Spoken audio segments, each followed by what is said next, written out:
ವೈದ್ಯರ ನಿರ್ಲಕ್ಷ್ಯದಿಂದ ಶವಾಗಾರದಲ್ಲಿ ಶವ ಕೊಳಿತಾ ಇದೆ. ತಂದೆಯ ಶವಕ್ಕಾಗಿ ಕಾದು ಕಾದು ಸುಸ್ತಾಗಿ ಹೆಣ್ಣು ಮಕ್ಕಳು ಅಸ್ವಸ್ಥರಾಗ್ಬಿಟ್ಟಿದ್ದಾರೆ. ಚಿಕ್ಕಬಳ್ಳಾಪುರದಲ್ಲಿ ನಡೆದಿರೋ ಘಟನೆ ಇದು. ಡೀಟೇಲ್ಡ್ ಆಗಿ ನಿಮ್ ಮುಂದೆ ಇಡ್ತಾ ಹೋಗ್ತೀವಿ ನೋಡಿ. ತಂದೆ ಶವಕ್ಕಾಗಿ ಕಾದು ಕಾದು ಹೆಣ್ಮಕ್ಳು ಪಾಪ ಸುಸ್ತಾಗಿ ಅಸ್ವಸ್ಥರಾಗಿದ್ದಾರೆ. ಚಿಕ್ಕಬಳ್ಳಾಪುರದ ಶಿಡ್ಲಘಟ್ಟ ತಾಲೂಕಿನ ಕೆಜಿಪುರ ಮಹಾದೇವ್ ಮೃತ ವ್ಯಕ್ತಿ. ಶಿಡ್ಲಘಟ್ಟ ಸಾರ್ವಜನಿಕ ಆಸ್ಪತ್ರೆಯಲ್ಲಿ ವೈದ್ಯರ ನಿರ್ಲಕ್ಷ್ಯದಿಂದ ಬೆಳಗ್ಗೆಯಿಂದ ಮರಣೋತ್ತರ ಪರೀಕ್ಷೆಯನ್ನ ಮಾಡ್ತಿಲ್ಲ, ನೆಗ್ಲೆಕ್ಟ್ ಮಾಡಿದ್ದಾರೆ. 10 ಗಂಟೆಗೆ ಶವಾಗಾರಕ್ಕೆ ಮೃತದೇಹವನ್ನ ಸಂಬಂಧಿಕರು ತಂದಿದ್ದಾರೆ. ಮಧ್ಯಾಹ್ನ ಆದ್ರೂ ಕೂಡ ಪೋಸ್ಟ್ ಮಾರ್ಟಮ್ ಮಾಡ್ತಾ ಇಲ್ವಂತೆ. ಯಾಕೆ? ಕೊರತೆನಾ? ವೈದ್ಯರ ಕೊರತೆನಾ ಅಥವಾ ಏನು? ಒಬ್ರು ಮೇಲೆ ಒಬ್ರು ಕಾರಣ ಹೇಳ್ಕೊಂಡು ಟೈಮ್ ಪಾಸ್ ಮಾಡ್ತಿದಾರಂತೆ. ಓಕೆ, ಹಿಂಗೆ ಜಮೀನು ವಿವಾದಕ್ಕೆ ಮನನೊಂದು ಆತ್ಮಹತ್ಯೆ ಮಾಡ್ಕೊಂಡಿದ್ದಾರೆ ಮಹಾದೇವ್. ವೈದ್ಯರ ನಿರ್ಲಕ್ಷ್ಯದ ವಿರುದ್ಧ ಮೃತರ ಸಂಬಂಧಿಕರು ಹಿಡಿ ಶಾಪ ಹಾಕ್ತಿದ್ದಾರೆ. ಒಂದ್ ಕಡೆ ಕುಟುಂಬದ ಸದಸ್ಯನನ್ನ ಕಳ್ಕೊಂಡಿದ್ದಾರೆ, ಮತ್ತೊಂದು ಕಡೆ ಪಾಪ ಆತನ ನೋವೇನಿತ್ತು ಆತ್ಮಹತ್ಯೆ ಮಾಡ್ಕೊಂಡಿದ್ದಾರೆ. ಈಗ ಏಕಾಏಕಿ ಹೋಗಿ ಮಣ್ಣು ಮಾಡೋದು ಅಥವಾ ಸುಡೋದು ಮಾಡಕ್ಕಾಗಲ್ಲ, ಅಂತ್ಯಕ್ರಿಯೆ ನೆರವೇರ್ಸಕ್ಕಾಗಲ್ಲ, ಪೋಸ್ಟ್ ಮಾರ್ಟಮ್ ಮಾಡ್ಲೇಬೇಕು, ಇಲ್ಲಂದ್ರೆ ಕೇಸ್ಗಳಾಗುತ್ತೆ. ಕಾನೂನು ಇರೋದೇ ಹಾಗಲ್ವಾ? ತಗೊಂಡ್ ಬಂದ್ ಆಸ್ಪತ್ರೆಗೆ ಇಟ್ರೆ ಕರ್ಕೊಂಡು ಹೋದ್ರೆ ಡಾಕ್ಟರ್ ಅವ್ರು ಬರ್ತಾರೆ ಬಿಡಿ, ಇವ್ರು ಮಾಡ್ತಾರೆ ಬಿಡಿ ಅಂತ ನೆಗ್ಲೆಕ್ಟ್ ಅಂತೆ. ಈಗ ತಂದೆನ್ ಕಳ್ಕೊಂಡಿದೀವಲ್ಲ ಅಂತ ಈ ಹೆಣ್ಮಕ್ಳು ಕಣ್ಣೀರ್ ಹಾಕ್ಬೇಕಾ ಅಥವಾ ಇನ್ನು ಬಾಡಿ ಸಿಗ್ತಾ ಇಲ್ವಲ್ಲ ನೆಕ್ಸ್ಟ್ ಮುಂದಿನ ಕಾರ್ಯ ಮಾಡೋಕೆ ಅಂತ ಇವ್ರು ಯೋಚನೆ ಮಾಡ್ಬೇಕು.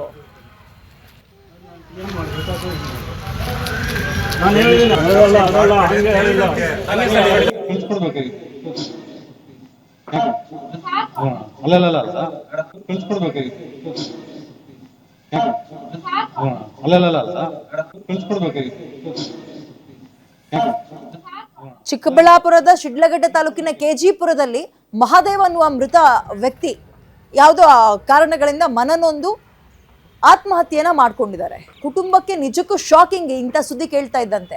ಬಟ್ ಇದೆಲ್ಲ ಆದ್ಮೇಲೆ ಮುಂದಿನ ಅಂತ್ಯ ಸಂಸ್ಕಾರವನ್ನ ಏಕಾಏಕಿ ಮಾಡಕ್ಕಾಗಲ್ಲ, ಪೋಸ್ಟ್ ಮಾರ್ಟಮ್ ಮಾಡಿಸ್ಬೇಕು, ಇಲ್ಲಾಂದ್ರೆ ಕೇಸ್ಗಳಾಗುತ್ತೆ, ಇವೆಲ್ಲವೂ ಇರುತ್ತೆ.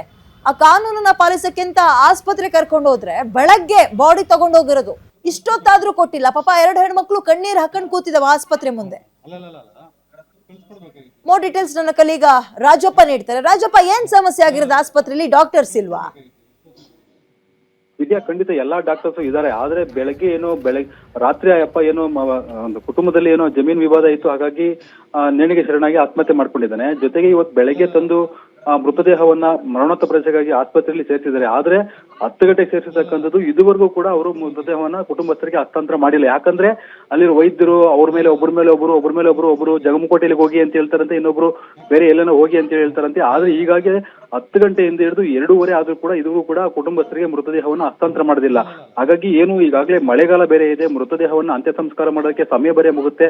ಜೊತೆಗೆ ಏನು ಕುಟುಂಬಸ್ಥರು ಆ ನೋವಲ್ಲಿ ಬೇರೆ ಇರ್ತಾರೆ, ಅವರಿಗೆ ಮೃತದೇಹವನ್ನು ಹಸ್ತಾಂತರ ಮಾಡದೆ ವೈದ್ಯರು ತೀರಾ ನಿರ್ಲಕ್ಷ್ಯ ವಹಿಸಿರ್ತಕ್ಕಂಥದ್ದು ಎಲ್ಲ ಒಂದ್ ಕಡೆ ದುರ್ಘಟನೆ ಅಂತ ಹೇಳ್ಬೋದು.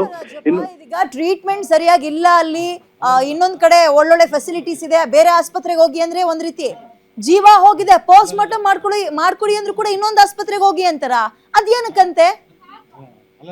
ವಿದ್ಯಾ, ಖಂಡಿತ ಅದನ್ನೇ ಹೇಳ್ತಾ ಇದ್ದೀನಿ. ಏನಂದ್ರೆ ಈಗ ಏನು ಆಸ್ಪತ್ರೆಯಲ್ಲಿ DHO ಎಲ್ಲ ಇರ್ತಾರೆ. ಆದ್ರೆ ಅವರೇ ಬಂದು ಯಾವುದೋ ಒಂದು ಆಸ್ಪತ್ರೆ ಸಿಬ್ಬಂದಿನ ಮರಣೋತ್ತರ ಪರೀಕ್ಷೆ ಮಾಡಿ ಅವ್ರಿಗೆ ಮಾಡ್ಬೋದಾಗಿತ್ತು. ಆದ್ರೆ ಇವ್ರ ನಿರ್ಲಕ್ಷ್ಯ ಇದೇ ಮೊದಲಲ್ಲ, ಇದೇ ರೀತಿ 2-3 ಸರಿ ಆಗಿದಂತೆ ಆಸ್ಪತ್ರೆಯಲ್ಲಿ ಪೊಲೀಸರು ಕೂಡ ಇದೇ ಆರೋಪ ಮಾಡ್ತಾರೆ. ನಾವು ಕೂಡ ಸುಮಾರು ಕೇಸುಗಳಲ್ಲಿ ಬಂದು ಕಾದು ಹೋಗಿದೀವಿ, ಪಾಪ ಮೃತದೇಹಗಳನ್ನ ಕುಟುಂಬಸ್ಥರಿಗೆ ಹಸ್ತಾಂತರ ಮಾಡೋದೇ ಇಲ್ಲ, ತುಂಬಾ ಬೇಜವಾಬ್ದಾರಿಯಿಂದ ಇಲ್ಲಿ ವರ್ತನೆ ಮಾಡ್ತಾರೆ. ಹಾಗಾಗಿ DHO ಗಮನಕ್ಕೂ ಕೂಡ ತಂದ್ರೂ ಕೂಡ ಯಾವುದೇ ಕ್ರಮ ಜರುಗಿಸ್ತಾ ಇಲ್ಲ. ಇಲ್ಲಿ ಪಾಪ 2-3 ಕೇಸುಗಳಲ್ಲೂ ಕೂಡ ಇದೇ ಕುಟುಂಬಸ್ಥರು ಕಾದು ಹೋಗ್ತಕ್ಕಂಥ ದುರ್ಘಟನೆ ಇಲ್ಲಿ ಸಂಭವಿಸ್ತಾ ಇದೆ. ಅದು ಬೇರೆ ಈಗ ಆತ್ಮಹತ್ಯೆ ಮಾಡ್ಕೊಂಡಿರ್ತಕ್ಕಂಥ ವ್ಯಕ್ತಿಯ ಒಂದು ಸಂಬಂಧಿಕರು ಆಸ್ಪತ್ರೆ ಮುಂಭಾಗ ಅವರು ಅಸ್ವಸ್ಥರಾಗಿ ಕುಡಿಯಕ್ಕೆ ನೀರ್ ಇಲ್ದ್ರೆ ಊಟ ಇಲ್ದ್ರೆ ಬಂದು ಆಸ್ಪತ್ರೆಯಲ್ಲಿ ಅಲ್ದಾಡ್ತಾ ಇದ್ರೆ ಇವ್ರು ನೋಡಿದ್ರೆ ಒಬ್ಬರ ಮೇಲೆ ಒಬ್ರು ಹೇಳ್ಕೊಂಡು ಟೈಮ್ ಪಾಸ್ ಮಾಡ್ತಾ ಇದ್ದಾರೆ. ಇದ್ರ ವಿರುದ್ಧ ಆಕ್ರೋಶವನ್ನು ಸಹ ಅಲ್ಲಿ ಮೃತರ ಸಂಬಂಧಿಕರು ವ್ಯಕ್ತಪಡಿಸಿದ್ದಾರೆ. ಜೊತೆಗೆ ಪೊಲೀಸರು ಕೂಡ ಅವರ ವಿರುದ್ಧ ಆಕ್ರೋಶವನ್ನು ವ್ಯಕ್ತಪಡಿಸತಕ್ಕಂಥ ಸಂದರ್ಭ ನಿರ್ಮಾಣವಾಗಿತ್ತು. ಯಾಕಂದ್ರೆ ಪೊಲೀಸರು ಕೂಡ ಈ ಇವ್ರ ಬಾಡಿಯನ್ನು ಹಸ್ತಾಂತರ ಮಾಡೋರು ಕೂಡ ಅವ್ರ ಜೊತೆಲಿ ಇರ್ಬೇಕಾಗುತ್ತೆ. ಹಾಗಾಗಿ ಪೊಲೀಸರು ಕೂಡ ಕುಟುಂಬಸ್ಥರ ಜೊತೆ ಬೆಳಗಿಂದಲೂ ಕಾದಿದ್ದಾರೆ. ಅವ್ರಿಗೂ ಕೂಡ ರೋಷಾವೇಶ ಆಗ್ಬಿಟ್ಟಿದೆ. ಯಾಕಂದ್ರೆ ಈ ಆಸ್ಪತ್ರೆ ಸಿಬ್ಬಂದಿ ವಿರುದ್ಧ ಈ ರೀತಿ ನಿರ್ಲಕ್ಷ್ಯ ಮಾಡಿದ್ದಾರೆ. ಹಾಗಾಗಿ ಆಸ್ಪತ್ರೆ ಸಿಬ್ಬಂದಿ ವಿರುದ್ಧ ಪೊಲೀಸರು ಸಹ ಇವತ್ತು ಬೇಸರವನ್ನು ವ್ಯಕ್ತಪಡಿಸಿದ್ದಾರೆ. ಜೊತೆಗೆ ಇವತ್ತು ನಾವು ಹೋಗಿದ್ದ ತಕ್ಷಣ ಅಲ್ಲಿ ವೈದ್ಯಕೀಯ ಸಿಬ್ಬಂದಿ ಬಂದ್ರು. ಅವರು ಮರಣೋತ್ತರ ಪರೀಕ್ಷೆ ಮಾಡೋದು ಬಿಟ್ಬಿಟ್ಟು ಅವ್ರ ಜೊತೆ ವಾಗ್ವಾದಕ್ಕೆ ಇಳಿದು ಟೈಮ್ ಪಾಸ್ ಮಾಡ್ತಾ ಇದ್ದಾರೆ. ಯಾಕಂದ್ರೆ ಈಗಾಗಲೇ ಸಮಯ ಆಗಿದೆ, ಬಂದು ಬೇಗ ಅವ್ರಿಗೆ ಮೃತದೇಹವನ್ನು ಹಸ್ತಾಂತರ ಮಾಡೋದು ಬಿಟ್ಬಿಟ್ಟು ಕುಟುಂಬಸ್ಥರೊಂದಿಗೆ ಇವತ್ತು ವಾಗ್ವಾದಕ್ಕೆ ಇಳಿದು ಟೈಮ್ ಪಾಸ್ ಮಾಡಿ ಈಗ ಮತ್ತೊಂದು ಬೇಜವಾಬ್ದಾರಿಯನ್ನು ವ್ಯಕ್ತಪಡಿಸ್ತಕ್ಕಂಥದ್ದು ವಿದ್ಯಾ. ಈ ಹೆಣದ ಮೇಲೆ ಕಳ್ಳಾಟಗಳು ಯಾಕೆ? ಈಗ ಸರಿ, ಮುಂದಕ್ಕೆ ಏನಾಗಾದ್ರೆ ಪರಿಹಾರ ಏನು? ಇವತ್ತು ಹಿಂಗೆ ಮುಂಚೆಯೂ ಇಂಥದ್ದೇ ಘಟನೆಗಳಾಗಿದೆ ಅಂತ ಹೇಳ್ತಾ ಇದ್ದೀರಿ, ಸರಿ ಮಾಡ್ಕೊಳ್ಳೋದು ಹೇಗೆ? ಬರೀ ನಾನು ನಿಮ್ಮ ಹತ್ರ ಮಾತಾಡಿಸ್ತೀನಿ, ನೀವು ಸ್ಟೇ ವಿತ್ ಮೀ ರಾಜಪ್ಪ ಅವರೇ. ಮೃತರ ಸಂಬಂಧಿ ಲೋಕೇಶನ್ ಅವರು ನಮ್ಮ ಜೊತೆ ದೂರವಾಣಿ ಸಂಪರ್ಕದಲ್ಲಿದ್ದಾರೆ. ಲೋಕೇಶ್ ಅವರೇ ನಮಸ್ತೆ. ನಮಸ್ತೆ ಮೇಡಮ್. ಈಗಲಾದ್ರೂ ಬಾಡಿ ನಿಮ್ ಕೈ ಕೊಟ್ರ ಅಥವಾ ಇಲ್ವಾ? ಈಗ ಪೋಸ್ಟ್ ಮಾರ್ಟಮ್ ಮಾಡ್ತಿದ್ದಾರೆ ಮೇಡಮ್. ಈಗ ಮಾಡ್ತಾ ಇದ್ದಾರಾ? ಈಗ ಮಾಡ್ತಿದ್ದಾರೆ. ನೀವು ಹಾಸ್ಪಿಟಲ್ಗೆ ಬಾಡಿ ತಂದಿದ್ದೆ ಎಷ್ಟು ಗಂಟೆಗೆ?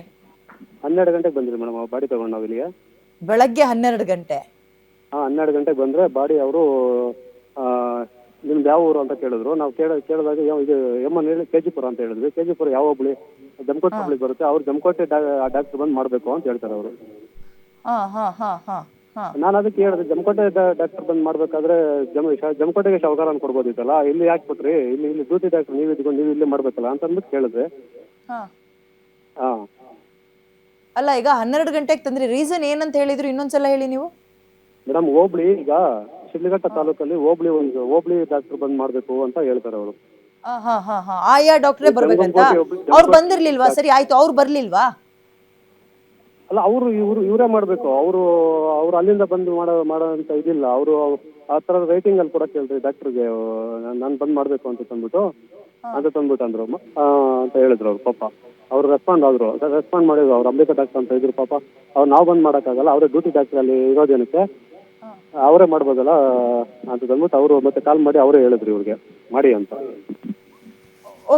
ಈಗ ಮಾಡ್ಕೊಂಡು ಲೇಟ್ ಮಾಡ್ಕೊಂಡು ಪೊಲೀಸ್, ಪಾಪ ಅವ್ರು ಪೊಲೀಸ್ ಮುಖಾಂತರ ಪೊಲೀಸರೇ ಹೋಗಿ ಹೇಳಿದ್ದು ಮಾಡಿ ಬನ್ನಿ ಬೇಗ ಅರ್ಜೆಂಟ್ ಅಂತ ತಂದ್ಬಿಟ್ಟು.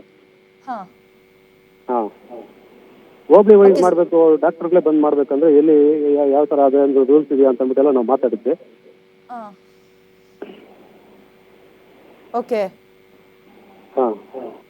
ಸರಿ, ಹೆಂಗ್ ಕನ್ವಿನ್ಸ್ ಆದ್ರು? ಈಗ ಯಾಕೆ ಒಪ್ಕೊಂಡ್ರಂತೆ? ಮತ್ತೆ ಊಟ ಬರ್ಬೇಕು ಅಂದ್ರೆ ಈಗ ಯಾಕೆ ಮಾಡ್ತಿದಾರೆ ಅಂತ ಹಾಗಾದ್ರೆ? ಅದೆಲ್ಲ ಗಲಾಟೆ ಮಾಡಿದ್ಮೇಲೆ ಬಂದ್ ಮಾಡಿದ್ದಾರೆ. ಈ ತರದ ಕಂಪ್ಲೇಂಟ್ ಇದೇ ಮೊದ್ಲಲ್ಲಿ ಅಥವಾ ಈ ತರದ್ ಮುಂಚೆನೂ ನಡೀತಾ ಇತ್ತಾ? ಈ ತರ ಮುಂಚೆನೂ ನಡೀತಿದೆ ಅಂತ ಮೇಡಮ್ ಪಬ್ಲಿಕ್ ಹೇಳ್ತಾರೆ. ಈ ಮುಂಚೆನೂ ಯಾವಾಗ್ಲೂ ಇದೆ ಅಂತ ಅಂದ್ಬಿಟ್ಟು ಪಾಪ ಪೊಲೀಸರು ಇದೆ ಅದೇ ತರನೇ ಹೇಳ್ತಾರೆ. ಯಾವಾಗ ಬಂದ್ರು ಇದೇ ತರ ಮಾಡ್ತಾರೆ. ಆಸ್ಪತ್ರೆ ಅವರು ಪೊಲೀಸರಿಗೂ ಏನ್ ಭಯ ಗಿಯ ಇಲ್ವಾ? ಅವ್ರಿಗೆ ಪ್ರಶ್ನೆ ಮಾಡ್ತಾರೆ ಅಂತ ಏನಿಲ್ವಾ? ಪೊಲೀಸರಿಗೆ ಅವ್ರು ರೆಸ್ಪಾಂಡ್ ಮಾಡಿದ್ಮೇಲೆ ಸಾರ್ವಜನಿಕರಿಗೆ ಎಲ್ಲಿ ರೆಸ್ಪಾಂಡ್ ಮಾಡ್ತಾರೆ ಮೇಡಮ್ ಅವರು?